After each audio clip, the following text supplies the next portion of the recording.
안녕하세요. 현관펜 성경과 함께하는 성경 공부, 오늘은 마가복음 2장입니다.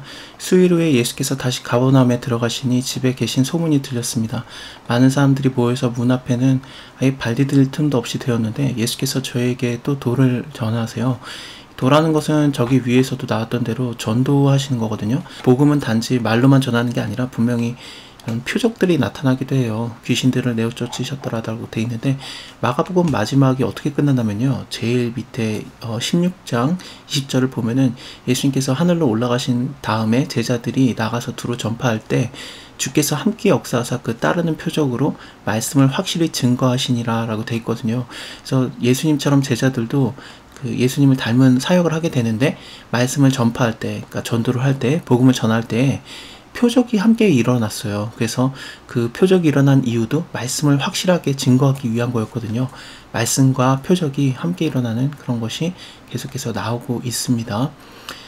예수님이 전도를 하시면서 도를 전하시면서도 계속해서 사역을 하신 이유는 하나님께서 이 사람들의 몸적인 것이라든지 영혼의 그런 것들을 회복하시는 것도 당연히 원하시기 때문에 그런 거고요.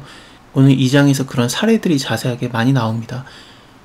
중풍병자 들린 사람이 있었는데 그 사람은 움직일 수 없었던 것 같아요. 그래서 4명이 메어 갖고 와서 예수님한테 왔는데, 무리가 너무 많으니까 예수님한테 들어갈 수 없으므로 그 계신 곳에 지붕을 뜯어서 구멍을 내고 중풍병자를 누운 상을 내렸습니다. 예수께서 저희의 믿음을 보시고 중풍병자에게 이르되 소자야 네 죄사함을 받았느니라 하시니, 이렇게 돼 있는데, 일단은 중풍병자 같은 경우에 자기가 나을 거라는 믿음이 있었는지 없었는지도 나오지 않는데, 예수님께서는 중풍병자의 믿음을 포함될 수도 있겠습니다만, 근데 이 4사람의 믿음을 보시고 살려준 거라고 볼 수도 있습니다. 아니면 중풍병자가 함께 포함될 수도 있고요. 저희의 믿음이라는 걸 볼 때요. 여기 위에 문둥병자는 1장에서는 자기가 믿음이 있었어요. 원하시면 저를 깨끗게 하실 수 있나이다 그랬더니 예수님께서 민망히 여기서 손을 내밀어 저에게 대시며 가라사대 내가 원하니 깨끗함을 받으라 라고 했거든요. 사실 문둥병자에게 손을 내는 것은 굉장히 위험한 행동이에요. 같이 부정해 줄 수 있어요. 근데 예수님께서는 흠없는 어린 양으로 십자가 지셔야 되기 때문에 부정해 줄 수가 없어요. 그래서 댔는 순간 이미 나았다고 볼 수 있습니다. 여기 밑에서도 그 중풍병자에게 고치심을 해주시는데, 근데 조금 특별합니다. 왜냐하면 죄사함이라는 얘기를 하거든요. 병자에게 죄사함을 받으라라는 말은 좀 특이해요. 그래서 어떤 서기관이 거기 앉아서 마음에 의논하기를, 이 사람이 어떻게 이런 말을 하는가, 참나마도다, 분수에 넘쳐 지나치도다, 그런 뜻이거든요. 오직 하나님 한 분 외에는 누가 능히 죄를 사하겠느냐. 하나님만이 죄를 사할 수 있어요. 이사야 43장을 봐도 나는 나를 위해서 너의 허물을 도말하는 자니 네 죄를 기억하지 아니하리라.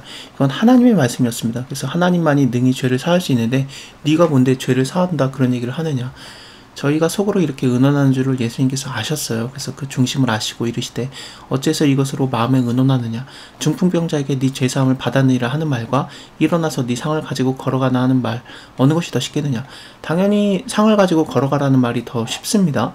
근데 예수님께서는 굳이 죄사함을 받으라 라는 얘기를 하시면서 인자가 땅에서 죄사하는 권세가 있는 줄을 알려준 거예요. 인자가 땅에서 죄사하는 권세가 있는 줄을 너희로 알게 하려 하노라 하시고, 중풍병자에게 말씀하시되 내가 너에게 이르노니 일어나서 네 상을 가지고 집으로 가라. 그가 일어나서 그 상을 가지고 모든 사람들 앞에서 나가거늘 저희가 다 놀라서 영광을 하나님께 돌리며 가로되 우리가 이런 일을 도무지 보지 못하였다 하더라. 인자라는 것은 뜻 자체는 사람의 아들이라는 뜻인데, 성경에서는 인자는 메시아를 상징하기도 합니다. 구원자를 지칭하기도 하고요. 다니엘서 같은 경우에 보면은 내가 또 밤 이상 중에 보았는데 인자 같은 이가 하늘 구름을 타고 와서 옛적부터 항상 계신 자에게 나와 그 앞에서 인도됨에 그에게 권세와 영광과 나라를 주고 모든 백성과 나라와 각 방언하는 자들로 그를 섬기게 하였으니 그 권세는 영원한 권세다. 옮기지 아니할 것이요 그 나라는 패하지 아니할 것이다 라고 돼 있거든요. 그래서 인자는 예수님을 상징하기도 합니다. 내가 바로 하나님이다 그렇게 말해버리면 사람들이 이제 참나마도다 하면서 십자가에 막 못 박으려고 하니까 아직까지는 드러내지 않고 인자라는 단어를 사용하면서 메시아기도 하면서 사람의 아들이라는 뜻도 있으니까 이게 조금 애매하거든요. 그래서 아직까지는 이렇게 숨기고 계시는 겁니다. 귀신들에게는 조용히 해라, 잠잠하라 그렇게 말씀하시고요. 예수께서 다시 바닷가에 나아가심에 무리가 다 나왔거늘 예수께서 저희를 가르치셨습니다. 가르치셨다는 얘기는 있는데 무슨 내용인지는 아직 안 나오고 있죠. 저번 장에 말씀드린 대로 예수님이 열심히 일한다는 것만 보여주고 있지 가르침의 내용은 잘 나오고 있지는 않아요. 또 지나가시다가 알페오의 아들 레위가 세간에 앉아 있는 것을 보거든요. 이 레위는 당연히 레위 마태입니다. 그래서 얘를 갖다가 부르시는데 이 레위는 그 몸이 아픈 건 없었어요. 지금까지는 아픈 자들을 예수님께서 고쳐주셨잖아요. 문둥병자라든지 중풍병자라든지 아니면 귀신 들린 자들을 예수님께서 고쳐주셨는데, 병든 자들도 마찬가지고요. 병든 많은 사람들을 고치셨다. 근데 세리 마태 같은 경우에는 딱히 몸의 병을 가진 건 아니지만 예수님께서 그를 불러요. 왜냐하면은 그 예수님이 보시기에는 그도 병든 자라고 보시는 거죠. 예수께서 들으시고 저에게 이르시되 건강한 자에게는 의원이 쓸데없고 병든 자에게야 쓸데가 있느니라. 내가 의인을 부르러 온 것이 아니고 죄인을 부르러 왔노라. 죄인, 병든 자, 이게 다 마찬가지. 이게 세리를 부르시는 것에서 이 말을 하신 걸 볼 때, 하나님의 눈으로 바라볼 때, 예수님의 시각으로 볼 때는 세리 마태는 영이 많이 아픈, 그 마음이 많이 아픈 그런 병든 자라고 보셨던 거고, 예수님께서 그를 고쳐주길 원했던 겁니다. 저에게 이르시되 나를 쫓으라 하시니 일어나서 쫓았어요. 그의 집에 앉아서 잡수실 때 많은 세리들과 죄인들이 함께 예수님과 있었거든요. 제자들도 있었고요. 그들은 다 예수님을 쫓는 자들이었습니다. 바리새인들과 서기관들이 예수께서 죄인들과 함께 잡수시는 것을 보고 그 제자에게 이르시되 어째서 세리와 죄인들과 함께 먹는가. 예수께서 들으시고 저에게 이르시되 건강한 자에게는 의원이 쓸데없고 병든 자에게야 쓸데가 있느니라. 내가 의인을 부르러 온 것이 아니고 죄인을 부르러 왔노라 하시니라. 세례 요한의 제자들과 바리새인들이 금식을 하고 있었습니다. 혹이 와서 예수께 말하되 요한의 제자들과 바리새인들의 제자들은 금식을 하는데 어째서 당신의 제자들은 금식을 아니하나이까. 마치 율법을 강조하는 듯한 그런 얘기를 했거든요.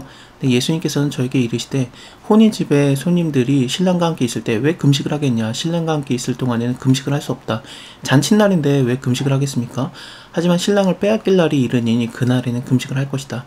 생배 조각에 낡은 옷을 붙이는 자가 없나니 만일에 그렇게 하면은 기운 것이 다 낡은 것을 당기어서 해짐이 더하게 되느니라. 새 포도주를 낡은 가죽 부대에 넣을 자가 없나니 만일에 그렇게 하면은 새 포도주가 부대를 터뜨려 포도주와 부대를 버리게 되느니라. 오직 새 포도주는 새 부대에 넣을 것이다.